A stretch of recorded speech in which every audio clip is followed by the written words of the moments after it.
Boa noite, hoje é dia 7 de agosto e vamos para o nosso devocional do dia em que eu leio Manhã e Noite de Charles Spurgeon. Mas antes, vamos começar com a nossa oração. Jesus, Pai querido, que o Senhor esteja presente do começo ao fim deste devocional. Que o Senhor traga para essa live todos que precisam ouvir essas reflexões sobre a sua palavra que se encontram em Cântico dos Cânticos, capítulo 1, versículo 4 e 1 Tessalonicenses, capítulo 2, versículo 18. Espírito Santo, se for necessário que o Senhor coloque em minha boca qualquer palavra para esse devocional, agradeço por estar conosco nesse dia. Amém, amém, amém. Então vamos lá.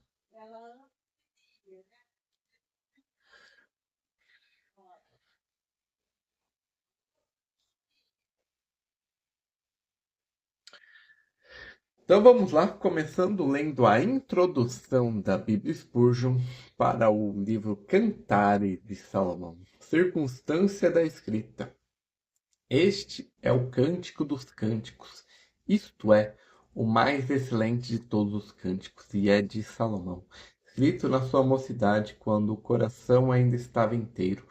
É o mais lírico dos livros sagrados, e é aquele que a igreja mais amou e menos compreendeu.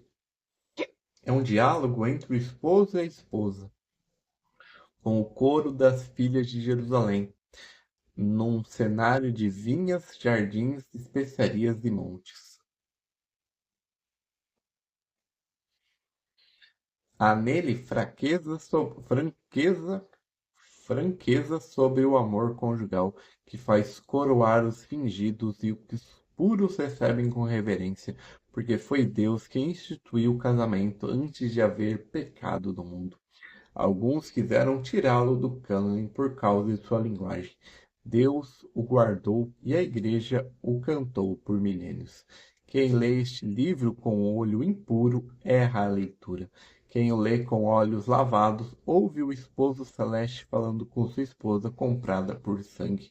Contribuição para a Bíblia. Nenhum livro das Escrituras ensina tanto sobre a comunhão entre Cristo e sua igreja. Sabemos por Paulo que o casamento é a figura dessa união, e temos aqui, portanto, um cântico de amor entre o Redentor e os redimidos. E não é doutrina fria sobre união mística, é a conversa de dois que se amam, com a saudade e com a busca noturna, com a audiência e com o reencontro. O versículo que resume o livro deveria ser a marca de todos os crentes. O meu amado é meu e eu sou dele, e ele apacenta entre os lírios. Notai a ordem que a esposa fala. Primeiro diz que ele é dela, e só depois ela é dele. A alma tímida gostaria de inverter e dizer primeiro que se entregou, mas a segurança não está na nossa entrega, está na pose que temos dele por doação da graça. Digamos primeiro, ele é meu. Vede também a lição sobre comunhão perdida por preguiça. Ela está deitada, ouve a voz do amado batendo e responde com desculpa: já me despi, já lavei os pés. Quando finalmente se levanta, ele partiu, e ela o procura pelas ruas da cidade e é ferida pelos guardas.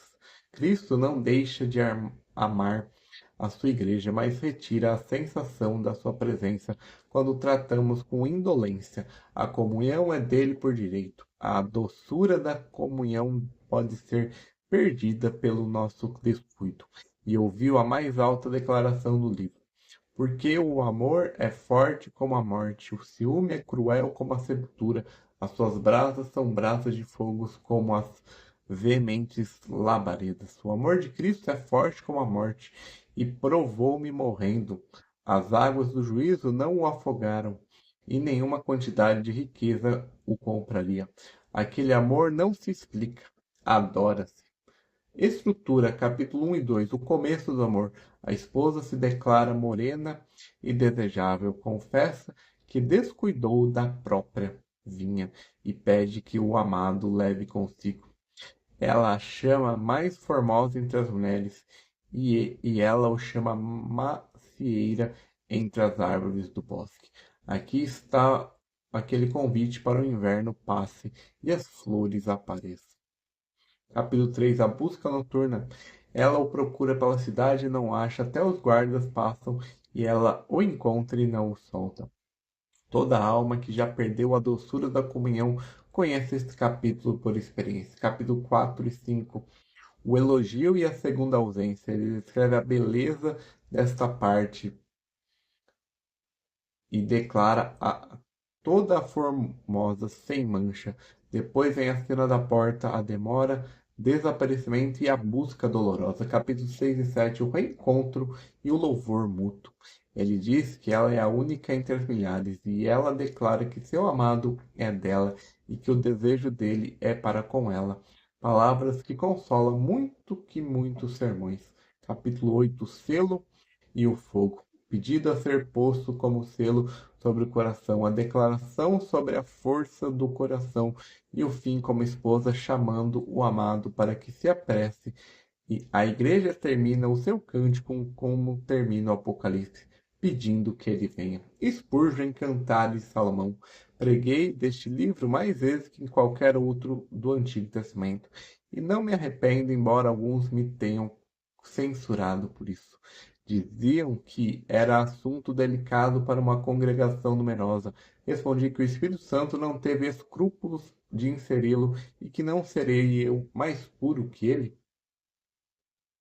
O texto que mais amei foi aqueles: o meu amado é meu e eu sou dele. Costumava dizer ao meu povo que aprendesse a dizer a primeira metade antes da segunda. Muitos crentes andam abatidos porque medem a sua salvação pelo grau da sua entrega, e a entrega deles é fraca, como a de todos nós. Comece por onde a esposa começa, ele é meu. Depois a alma se entrega com alegria. O quinto capítulo me repreendeu muitas vezes.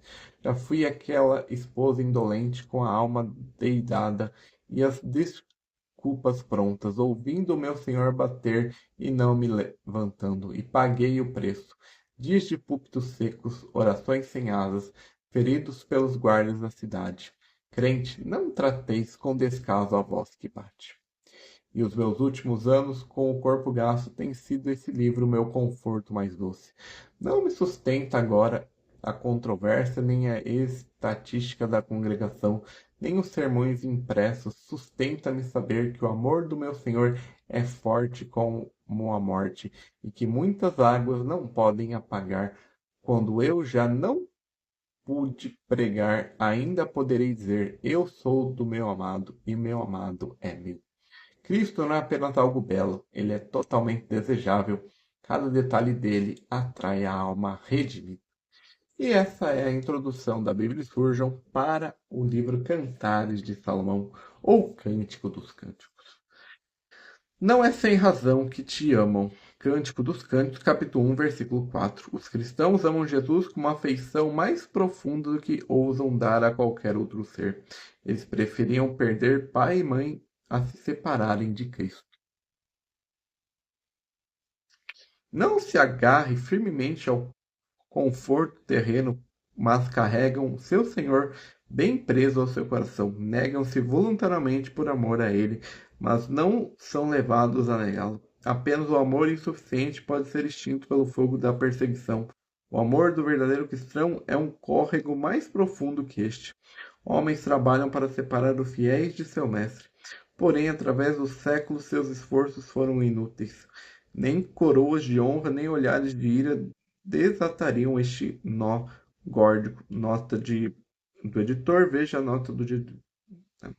Esta não é uma ligação rotineira que o poder do mundo poderia finalmente dissolver. Nem o homem, nem o demônio encontraram uma chave para abrir essa fechadura. Jamais a destrave de Satanás foi a mais falha do que quando a exercitou buscando resgatar em pedaços essa união de dois corações divinamente unidos. Está escrito e nada pode apagar. Não é sem razão que te amam. A intensidade do amor é justa, entretanto, não deve ser julgado pelo que aparenta, mas pelo que o seu anseio.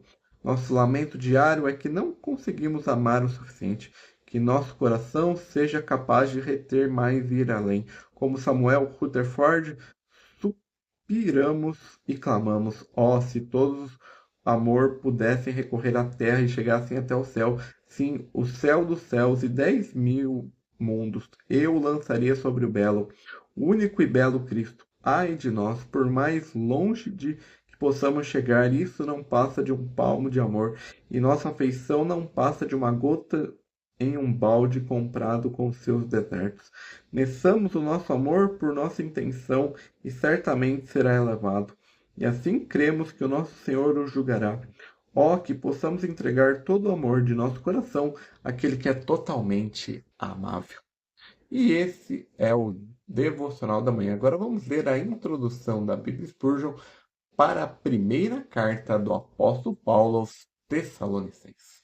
Circunstância da escrita, esta é muito provavelmente a primeira carta que Paulo escreveu. Portanto, o documento mais antigo do Novo Testamento. Escreve de Corinto, poucos meses depois de fundar a igreja em Tessalônica, onde só pôde ficar 3 sábados antes de ser expulso por um motim. Pensai nisto, uma igreja com 3 semanas de instrução, sem apóstolo, sem Novo Testamento escrito, no meio de perseguição, que se tornou modelo para toda a Macedônia e Acaia. O Evangelho não depende de longos programas, depende do poder do Espírito Santo. Paulo estava angustiado por não ter podido voltar e mandou Timóteo para saber como estavam. Timóteo voltou com boas notícias, e da alegria dessa notícia que nasce essa carta. Havia, no entanto, 2 dificuldades. Alguns crentes tinham morrido e os irmãos não sabiam o que pensar, e outros haviam deixado o trabalho à espera da volta do Senhor. Contribuição para a Bíblia. Essa carta é o tratado mais antigo sobre a segunda vinda de Cristo, e a trata como consolo para os enlutados, não como matéria de curiosidade, porque o mesmo Senhor descerá do céu com um brado e com a voz de arcanjo e com a trombeta de Deus, e os mortos em Cristo ressuscitarão primeiro. São 3 coisas ditas do Senhor. Descerá ele mesmo, e não um representante. Descerá com um brado audível, e os mortos em Cristo ressuscitarão primeiro. Aquela palavra, mortos em Cristo, é doce. Eles morreram e continuam em Cristo. A união com ele não se rompe no túmulo. E o propósito declarado dessa doutrina é estar consolai-vos uns aos outros com essas palavras. A profecia bíblica não foi dada para alimentar calendários, mas para enxugar lágrimas. Aquele que usa a segunda vinda de Cristo para especular sobre datas está usando a mesa do Senhor para jogar dados. A carta contém também a ordem que parece impossível e não é: orai sem cessar. Não significa passar a vida de joelhos, o que nenhum homem com trabalho e família poderia fazer.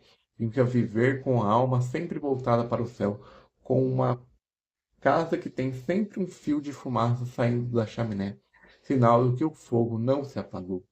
Há um elogio raro no primeiro capítulo que descreve a conversão em 3 palavras, que eu gostaria de ver toda a igreja.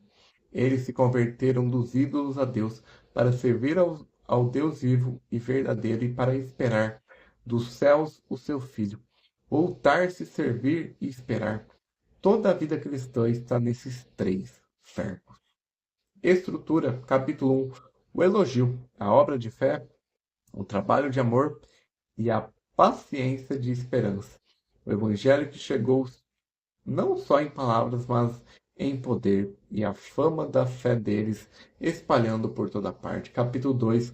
A defesa do ministério. Paulo relembra como se comportou entre eles, sem engano, sem lisonja, sem buscar a sua glória dos homens, trabalhando de noite e de dia para não ser pesado a ninguém, e tratando-os como um pai trata os filhos, e como uma ama cria as crianças. Capítulo 3. A saudade, o envio de Timóteo, a alegria com as notícias, a oração para que o Senhor aumente o amor deles e confirme os seus corações em santidade. Capítulo 4. A santidade e a esperança, a vontade de Deus quanto à pureza, a exortação a viver quieto e a trabalhar com suas próprias mãos. E a passagem sobre o que dormem em Jesus com a promessa da ressurreição e do arrebatamento. Capítulo 5: A vigilância e as últimas ordens. O dia do Senhor como um ladrão na noite, e a armadura da fé e amor. Depois de uma rajada de mandamentos curtos, alegrai-vos sempre, orai sem cessar, em tudo dai graças, não extingais o espírito, examinai tudo e retém o bem, abstém-se vós de toda a aparência do mal. Spurgeon em 1 Tessalonicenses. Preguei sobre a ressurreição dos que dormem em Jesus em enterros sem conta. E sempre instituto aquela expressão. Ele não diz os mortos que foram de Cristo, diz os mortos em Cristo. Estão nele agora, neste momento, enquanto o corpo dorme no cemitério. Nada o desligou. Se compreendesse isso, estaríamos os vossos com lágrimas, mas sem desespero. Aquele orar sem cessar foi o assunto de um sermão que mais me custaram, porque tive de explicar sem diminuir a ordem. Disse ao meu povo que a oração contínua não é palavra contínua, é comunhão contínua, como um marinheiro que não fala com o vento e ainda assim vive atento a ele. Um homem pode orar enquanto martela os sapatos. E conhecia sapateiros de Londres que oravam melhor que eu. O segundo capítulo eu li muitas vezes aos meus alunos como espelho de conduta ministerial. Reparai que os apóstolos se defendiam dizendo o que não fez. Não usou lisonja, não buscou dinheiro, não procurou honra. Se um ministro tiver que defender alguma coisa, que possa fazê-lo com esta lista. E as ordens curtas do quinto capítulo têm sido minha lista de exame. Alegrai-vos sempre é a mais difícil de todas para um homem de temperamento melancólico como o meu. Não alcancei sempre, mas ele vem logo antes do orar sem cessar. E creio que Deus, após duas juntas de propósito, quem não consegue alegrar-vos deve orar. E quem ora acaba achando a alegria. A santificação não é um estado estático de impecabilidade, mas uma vida de serviço contínuo, agradecendo, aguardando a vinda do Filho. E essa é a introdução da Bíblia Spurgeon para a primeira carta do apóstolo Paulo aos Tessalonicenses. Agora vamos ler o nosso devocional da noite. Satanás nos barrou. 1 Tessalonicenses capítulo 2, versículo 18.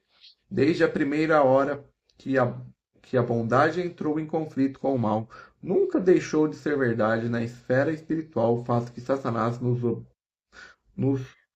obstrui de todos os pontos da bússola, em toda a linha de batalha, na dianteira e na retaguarda, na alvorada do dia e à meia-noite, Satanás nos obstruiu. Se trabalharmos arduamente no campo, ele tenta quebrar nosso arado. Se construirmos um muro, ele trabalha para derrubar as pedras. Se servirmos a Deus no sofrimento ou no conflito, em todos os lugares, Satanás nos obstrui. Ele nos obstrui quando começamos a vir a Jesus Cristo. Tivemos conflitos ferozes com Satanás quando nos decidimos pela cruz e vivemos. Agora que somos salvos, ele se esforça para impedir a completude de nosso caráter pessoal. Você pode estar se paralisando. Tenho até aqui caminhado constantemente. Ninguém pode desafiar minha integridade. Cuidado com a vanglória, pois sua virtude será testada. Satanás direcionará seus mecanismos exatamente contra essa virtude pela qual você é mais conhecido. Se até aqui você é um cristão firme, sua fé será em breve atacada. Se você tem sido manso como Moisés, espere ser tentado a falar inoportunamente. Os pássaros bicarão seu fruto mais maduro, e o povo selvagem projetará suas presas nas suas videiras seletas. Satanás seguramente nos atrapalhará. Quando estivermos mais determinados em oração, ele verifica nossas inconveniências e enfraquece nossa fé para que, se possível, percebamos a bênção. Não é menos cuidadoso em obstruir o esforço do cristão. Nunca houve um avivamento da religião sem um avivamento de sua oposição. Assim que Esdras e Neemias começaram a trabalhar, Bate e Tobias foram incitados a impedi-los. O que fazer então? Não nos inquietemos, porque Satanás nos obstrui, pois é uma prova que estamos do lado do Senhor e estamos fazendo a obra de Deus, e em sua força teremos a vitória e triunfaremos sobre nosso adversário. E esse é o devocional do dia 7 de agosto. Amanhã nós voltamos com o devocional do dia entre 9 e 10 horas. Que Deus te abençoe, te proteja nesse sábado, nesse final de semana. Amém, amém, amém.